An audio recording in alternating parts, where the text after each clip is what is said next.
এই সামনটা ফাঁকা করে দিলেই হবে। কোনটা দিয়ে দিই?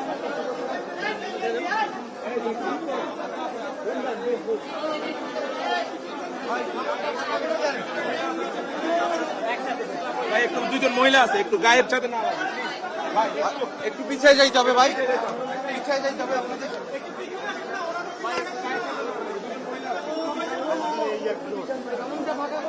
তাদের চাকুরিটি হারিয়েছেন। আমরা অন্তর্বর্তীকালীন সরকারকে স্পষ্ট করে দাবি জানাই, অন্তর্বর্তীকালীন সরকার যেন আমাদের ভাইদের কর্মসংস্থানের ব্যবস্থাটি করেন। এবং তৃতীয়ত, আমরা আমাদের জায়গা থেকে স্পষ্ট একটি কথা বলি, আমাদের যে ভাইদেরকে আমরা রেমিটেন্স যোদ্ধা বলি, যাদের এই রেমিটেন্সের উপরে বাংলাদেশ নামক দেশটির অর্থনীতির সবচেয়ে বড় ভিত্তিটি দাঁড়িয়ে আছে, এই ভাইদেরকে তাদের উপযুক্ত সম্মানটুকু এবং প্রয়োজনীয় সুযোগ সুবিধাটুকু যেন এই এয়ারপোর্ট থেকে শুরু করে বাংলাদেশের প্রত্যেকটি সেক্টরে দেয়া হয়, সেটি যেন নিশ্চিত করা হয়। বিসমিল্লাহির রহমানির রহিম। বিসমিল্লাহির রহমানির রহিম। আমি ফরিদ আহমদ শাহিন, দুবাই প্রবাসী। দীর্ঘ 25 বছর আমি দুবাই ব্যবসা করে আজকে যে কোটা আন্দোলনের যে সংস্কার দাবি, বাংলাদেশের খুনি হাসিনা নিরীহ ছাত্র জনতার উপর যে গুলি চালিয়েছে, আমরা প্রবাসী যোদ্ধারা সহ্য করতে না পেরে মৌন মিছিল করেছি। তার প্রতিবাদে ইউএই গভর্নমেন্ট আমাদেরকে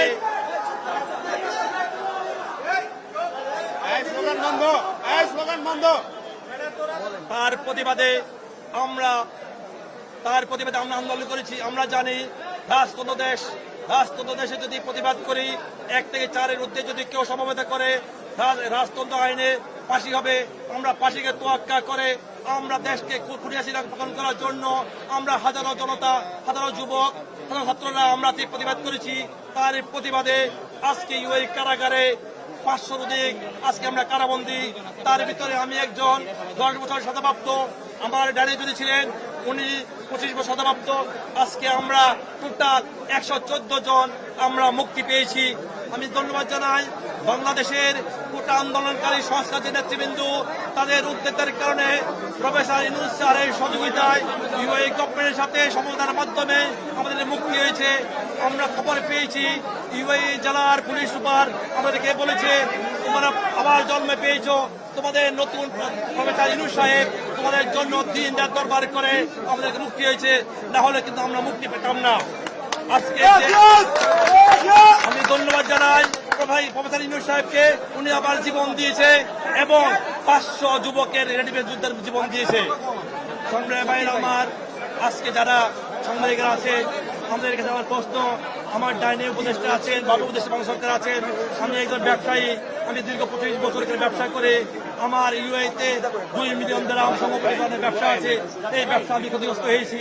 আজকে আমি আসতাম রাদার বেশে, আজকে আমি এসেছি, আমি জেলখানার মধ্যে আমি আমার জেলে জুতা নিয়ে আসছি। আজকে এই জামা আমি 2 মাস করেছি, আমি কোনো জামা পাই নাই, কাপড় পাই নাই। তারপরও আমি ইউএই গভর্নমেন্টকে ধন্যবাদ জানাই। ইউএই গভর্নমেন্টকে। আজকে যারা আমার ভাইয়েরা এখন আছেন, আপনারা জানেন যে 75 মানে 57 জন না, প্রথম তার রায় দিয়েছে 57, তার 1 সপ্তাহ পরে আবার রায় দিয়েছে 57, টোটাল 114 জন। কিন্তু বাংলাদেশ গভর্নমেন্ট জানে 57, টোটাল 114 জনের রায় হয়েছে।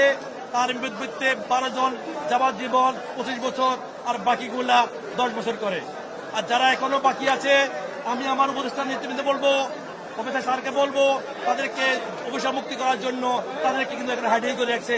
আমরা আজকে দেখেছি 500 অধিক আমরা যে জেলে ছিলাম এখনো তারা আছে, তাদের কোনো সাজা হয় নাই, এমনি রাখে দিচ্ছে। আমি এই সরকারের প্রতি আহ্বান জানাবো, তাদের প্রতি যেন দ্রুত ব্যবস্থা নেওয়া হয়। আর আমাদের যে ক্ষতিগ্রস্ত হয়েছি, আমাদের ব্যাপারে যেন সুদৃষ্টি দেখে। আজকে আমরা ঘরে ভিখারি হয়ে গেছি, আজকে আমার ছেলে আছে, আমার পরিবার আছে, আমি শূন্য হাতে আজকে এসেছি, যেন আমাদের প্রতি সুনজর রাখে। আমি আমার বক্তব্য রাখি। আসসালামু আলাইকুম। ফরিদ আহমদ শাহিন, তিনিও ডিপোর্ট হয়েছে।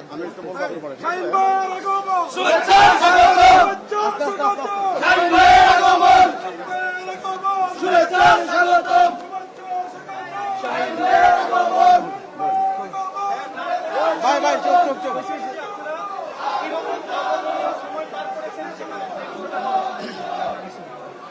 আসসালামু আলাইকুম রহমতুল্লাহি ওয়া বারাকাতুহু। ভাই ফোনগুলো সরান। আউযু বিল্লাহি মিনাশ শাইতানির রাজিম। বিসমিল্লাহির রহমানির রহিম। ইয়াকা না'বুদু ওয়া ইয়াকা নাস্তাঈন। ওয়া তু'ইজ্জু মান তাশা ওয়া তুযিল্লু মান তাশা বিয়াদিকাল খায়র ওয়া হুয়া আলা কুল্লি শাইইন কাদির। আমি মোহাম্মদ জহিরুল ইসলাম নাহিদ, নোয়াখালীর সন্তান, বাবা মোহাম্মদ নাসির উদ্দিন। আমাদের বাড়ি হচ্ছে অম্বরনগর, দক্ষিণ বেলার বাড়ি। আমি আসলে এরকম পরিস্থিতি কখনো ফেস করি না, যার কারণে আমি ওইভাবে ওনার মতো কথা বলতে পারবো না, হাত লড়াই বা জোরে উচ্চ স্বরে। আমি আস্তে আস্তে বলবো, তবে সবকিছু আমি ক্লিয়ার করার চেষ্টা করবো এবং সবার পক্ষ থেকে আমি কথা বলবো ইনশাআল্লাহ। শুরুতে মহান আল্লাহ তাআলার প্রশংসা করে তো শেষ করতে পারবো না, যে এমন একটা অবস্থা থেকে উনি আল্লাহ আমাদেরকে মুক্ত করেছেন। আল্লাহর প্রশংসা, সর্বোচ্চ প্রশংসা মহান আল্লাহ তাআলার জন্য। এর পরবর্তীতে যদি প্রশংসা করতে হয়, তখন বাংলাদেশের ছাত্রদল এবং সাধারণ জনগণের প্রতি আমি সম্মান জানাই। এর পরবর্তীতে যদি বলতে হয়, ডক্টর ইউনূস স্যারের প্রশংসা তো আমি কি দিয়ে করবো আমি জানি না, যে উনি এত চমৎকার একটি কাজ করেছেন, যে ওনার প্রশংসা করে আসলে আমি আমার ভাষায় প্রকাশ করতে পারবো না। তো ওনারা সর্বোচ্চ প্রশংসনীয় ছিল। তো 52 আন্দোলনে আমি ছিলাম না, যেহেতু আমার জন্ম হয়নি। 71 আন্দোলনে আমি ছিলাম না, তখন আমার জন্ম হয়নি। কিন্তু 2024 সালের আন্দোলনে আমি ছিলাম, যেহেতু আমার জন্মগ্রহণ করা হয়ে গিয়েছিল, আর আন্দোলনে যোগ দেওয়ার মতো বয়সও আমার হয়ে গিয়েছিল। দেশকে ভালোবাসার জন্য যথেষ্ট বয়সও হয়ে গিয়েছিল। দেশকেও ভালোবাসি, দেশের মানুষকেও ভালোবাসি। আর এই ভালোবাসা থেকেই হচ্ছে যে আমাদের এই আন্দোলনটা করা। তো কিভাবে করেছিলাম, কি হয়েছিল, আমি ওইটা একটু আস্তে আস্তে বললে আমার জন্য ভালো হয়। একটু জোরে বা স্পিডে বলতে গেলে থেকে যাবে কিছু কথা।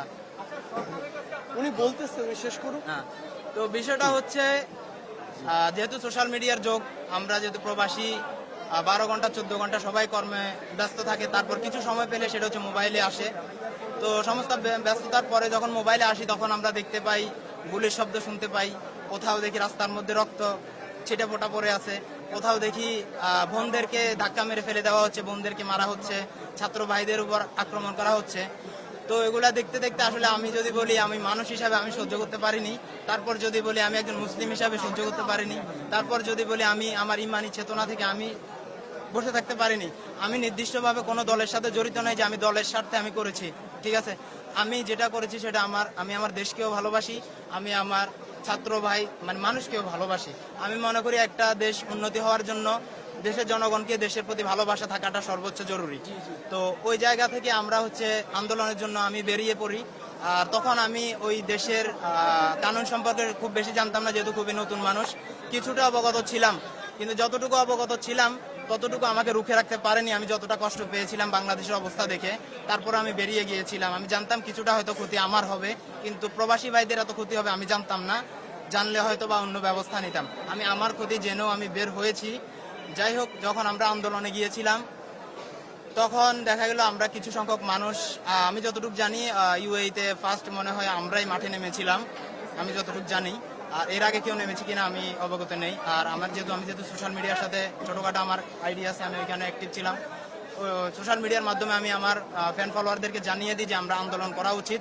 এভাবে আর কতদিন আমরা সহ্য করব ছাত্র ভাই বোনদের প্রতি এভাবে অত্যাচার করা, সাধারণ মানুষদের উপর অত্যাচার করা।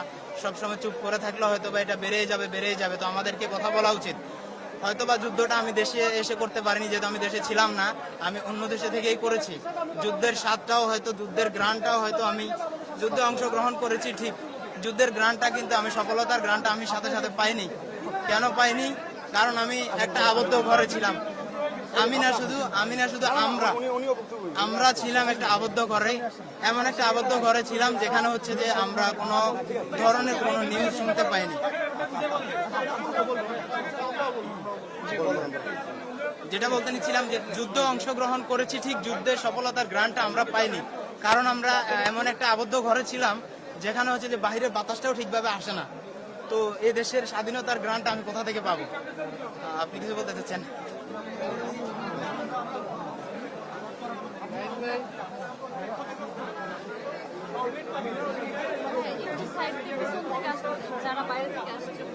আমরা বেলা থেকে আসছি। না,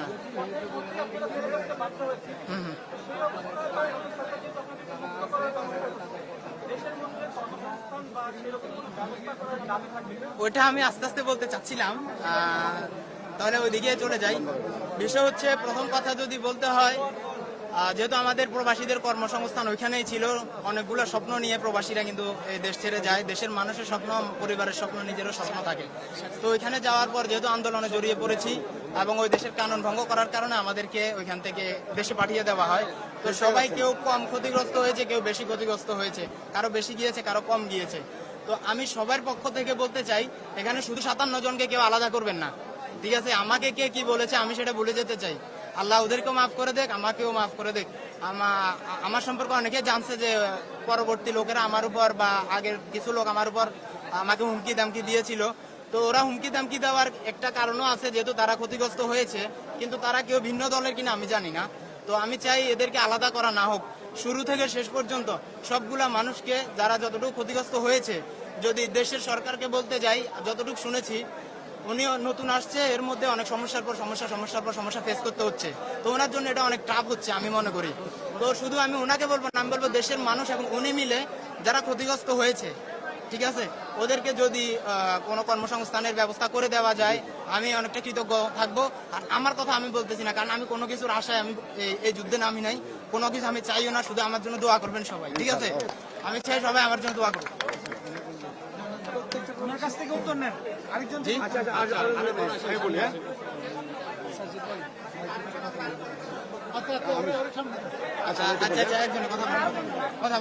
আচ্ছা ভাইয়া, আমি প্রবাসী, শুনেন আমি বলি হ্যালো,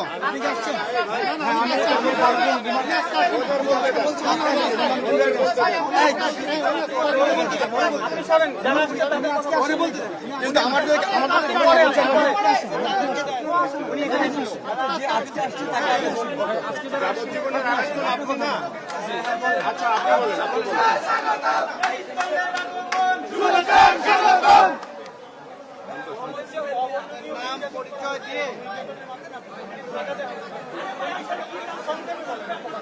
আমরা আমাদের সাথে কি হয়েছে সেটা আমার আল্লামা আবু দেখছে, আমরা দেখছি, আমরা 57 জন এটা ফেস করছি।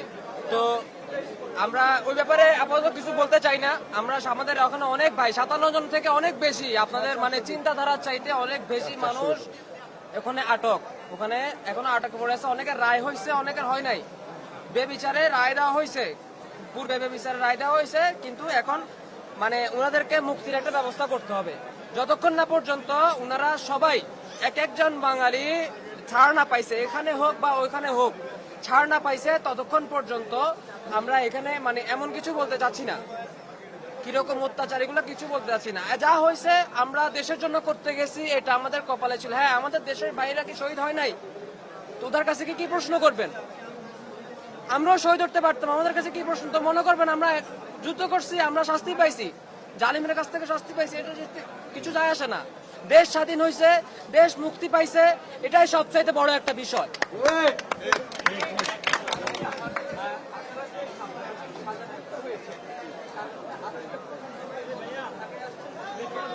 এখানে আমি একটা বিষয় বলতে চাই, এখানে 57 জন করে 2টা থেকে 3টা ব্যাচ ধরা হয়েছে। প্রথম 57 জনের ব্যাচটা ধরা হয়েছে 19 তারিখে এবং রায় দেওয়া হয়েছে 21 তারিখে, রবিবার। কোর্ট খুলে আমাদেরকে রায় দেওয়া হয়েছে। এর পরবর্তীতে ওই 22 তারিখ থেকে আবার লোক ধরা শুরু করছে। এর পরের ব্যাচও কিন্তু 57 জন, আবার তৃতীয় ব্যাচও হয়তো বা 57 জন। মানে এখানে ব্যাপারটা এমন হয়েছে যে আমাদের পূর্বের যে স্ট্যান্ডার্ডটা ছিল, ওটা ছিল কি আমরা বাঙালি বলতেই কোনো বিচার নেই, বাঙালি বলতেই আমাদের মধ্যে কোনো বিচার নেই, আমাদের জন্য কোনো আমাদের অভিভাবক নেই, ধরছে ধরে পাঠাই দাও, কার কি আছে না আছে তাতে কিচ্ছু যায় আসে না। তুমি কে? বাঙালি। তুমি বাঙালি কেন? তোমার যোগ্যতা নেই, তুমি এখান থেকে যাও। সবাই কি এখানে আন্দোলন করছে? করে নাই, কিন্তু সবাই ভুক্তভোগী। তো আমি যেটা বলতে যাচ্ছি, 57 জন প্রথম ব্যাচ এবং দ্বিতীয় ব্যাচ থেকে 22 জন মানুষ আজকে ডিপোর্ট করা হয়েছে। 22 জন থেকে প্রথম ব্যাচের মধ্যে আমরা সম্ভবত 7 জন থেকে 8 জন প্রথম 57 জন আমার মনে পড়ছে না, চট্টগ্রামে আমরা প্রথম 57 জনের ব্যাচে চট্টগ্রামে 3 জন, কাউসার আহমেদ, তারপরে হচ্ছে আয়মান, তারপরে যা হচ্ছে মহারাজ, চট্টগ্রামে 3 জন প্রথম 57 জনের ব্যাচে। আর কাউসার বললাম, এর পরবর্তীতে আমরা এখানে যারা ঢাকাতে ল্যান্ড করছি তারা ঢাকায় আমরা নয় 6 জন প্রথম ব্যাচের 6 জন, এবং দ্বিতীয় সেকেন্ড ব্যাচের 2 থেকে 3 জন আসছে। ওনারা অনেকজন চলে গেছে এবং একজন এখানে ছিল যিনি বক্তৃতা দিয়েছেন, আমাদের সিনিয়র পার্সন, উনি বক্তৃতা দিয়েছিলেন। উনি আরেকটু বলতে চাই, উনি বলেন।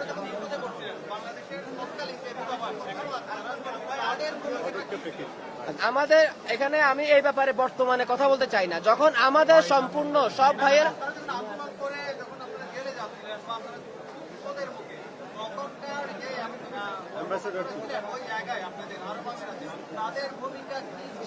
সেই ব্যাপারে আমরা এখন কিছু বলতে চাই না। হ্যাঁ, আমি বলি শুনুন ভাই, আমি বলি আমার ফ্যামিলি বুঝছেন সেখানে ছিল, আমার ফ্যামিলি অ্যাম্বাসিডার কাছে গিয়েছিল। শুনেন কথা শুনেন ভাই,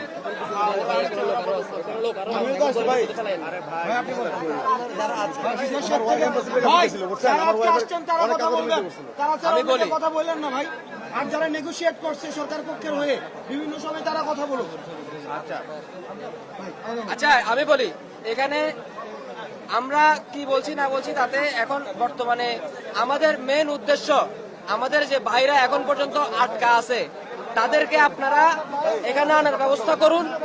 প্রথম ব্যাচে 57 জনকে একত্রিত করে আমরা একটা প্রেস ব্রিফিং করব, সেখানে আমরা সবকিছু বলবো। উনি একটু বলতে চান। এখন অনেকজন আছে, এটা এখন অনেকজন।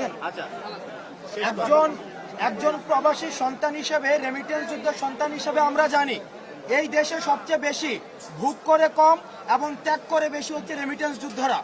16-17 বছর বয়সে তারা দেশ থেকে চলে যায়, 50-55 বছর পর্যন্ত তারা শুধু দেশকে দিয়ে যায়, কিন্তু সেই অর্থে সেই বিনিময়ে কিন্তু তারা দেশ থেকে কিছু পায় না। আজকে অন্তর্বর্তীকালীন সরকারের মধ্য দিয়ে আমরা আহ্বান জানাবো, প্রবাসী সরকার যারা রেমিটেন্স যোদ্ধা রয়েছে তারা এই দেশের প্রতি যেহেতু ত্যাগ সবচেয়ে বেশি করে, তাদের ইনভেস্টমেন্ট যেহেতু সবচেয়ে বেশি, তাদের প্রতি যেন সবচেয়ে বেশি মানবিক হয়। আমরা প্রবাসী ভাইদের থেকে খবর পেয়েছি বিভিন্ন দেশের কনসুলেট গুলাতে, অ্যাম্বাসি গুলাতে প্রবাসীদের প্রতি, রেমিটেন্স যোদ্ধাদের প্রতি অমানবিক আচরণ করা হয়, তৃতীয় শ্রেণীর নাগরিকের আচরণ করা হয়। এবং আমরা দেখেছি যে কনসুলেট গুলাতে লাল ফিতার দৌরাত্ম্য এবং অমানবিক আচরণগুলোকে বাংলাদেশ থেকে এক্সপোর্ট করে নিয়ে যাওয়া হয়েছে। আপনারা যারা এম্বাসি গুলাতে রয়েছেন, কনসুলেট গুলাতে রয়েছেন, আমরা আপনাদেরকে আহ্বান জানাচ্ছি, এই প্রবাসীদের আয়ের উপরে ভিত্তি করে বাংলাদেশের অর্থনীতি দাঁড়িয়ে রয়েছে। আপনারা রেমিটেন্স যোদ্ধারা যারা রয়েছে মিডল ইস্টে এবং ইউএসএ তে এবং সারা পৃথিবীব্যাপী, তাদের প্রতি আপনারা মানবিক আচরণ করুন। কারণ আজকে গণ অভ্যুত্থানে প্রবাসীরা যেই আমাদেরকে সমর্থন জানিয়েছে রেমিটেন্স শাটডাউনের মধ্য দিয়ে, সেটি একটি তাৎপর্যপূর্ণ ঘটনা। সুতরাং প্রবাসীদের অবদান অনস্বীকার্য। আমরা আপনাদের কাছে আহ্বান জানাবো, কোন কনসুলেটে, কোন এম্বাসিতে আমাদের প্রবাসীদের প্রথম শ্রেণীর নাগরিকের অধিকার দিতে হবে, এবং তারা যখন এয়ারপোর্টে আসবে তাদেরকে প্রথম শ্রেণীর নাগরিকের মর্যাদা দিতে হবে। যারা দেশ থেকে টাকা বিদেশে পাচার করে তাদেরকে প্রথম শ্রেণীর নাগরিকের মর্যাদা দেওয়া হয়, কিন্তু যারা বিদেশ থেকে দেশে টাকা নিয়ে আসা হয় তাদেরকে তৃতীয় শ্রেণীর নাগরিকের মর্যাদা দেওয়া হয়, যেটিকে আমরা বৈষম্য বিরোধী ছাত্র আন্দোলন আমরা তীব্রভাবে নিন্দা জানাই। আজকের পর থেকে আমরা বিশ্বাস করি, প্রত্যাশা করি এবং অন্তর্বর্তীকালীন সরকারের যিনি প্রধান উপদেষ্টা তার প্রতি আহ্বান জানাবো, যারা এখনো পর্যন্ত অন্ধকার কারাগারে রয়েছে তাদেরকে ফিরিয়ে আনার জন্য আপনি দ্রুততম সময়ে ব্যবস্থা নেবেন এবং মানুষের যে আস্থা রয়েছে সেই আস্থাটি আরো বেশি সুদৃঢ় করবেন।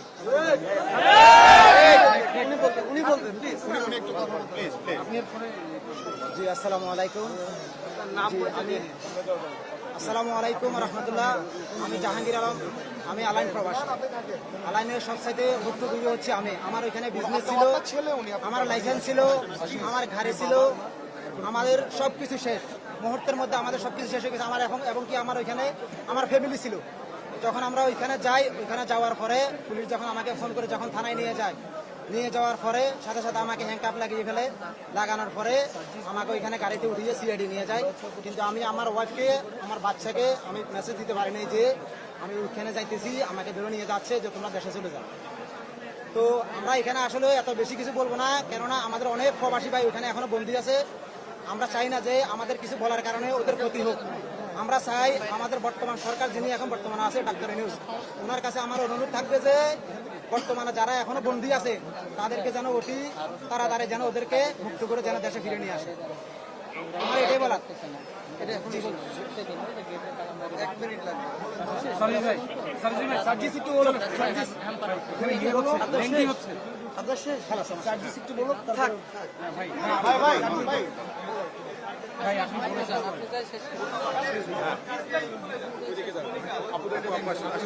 আচ্ছা, আমাদের জায়গা থেকে উনাদের কথা শুনে যেটা জাস্ট মনে হয়েছে, উনাদের এখন একটাই কনসার্ন, উনারা অল্প কিছু মানুষ সেখান থেকে বের হয়েছেন, আরো আমাদের অনেক ভাই এখনো বন্দী রয়েছে।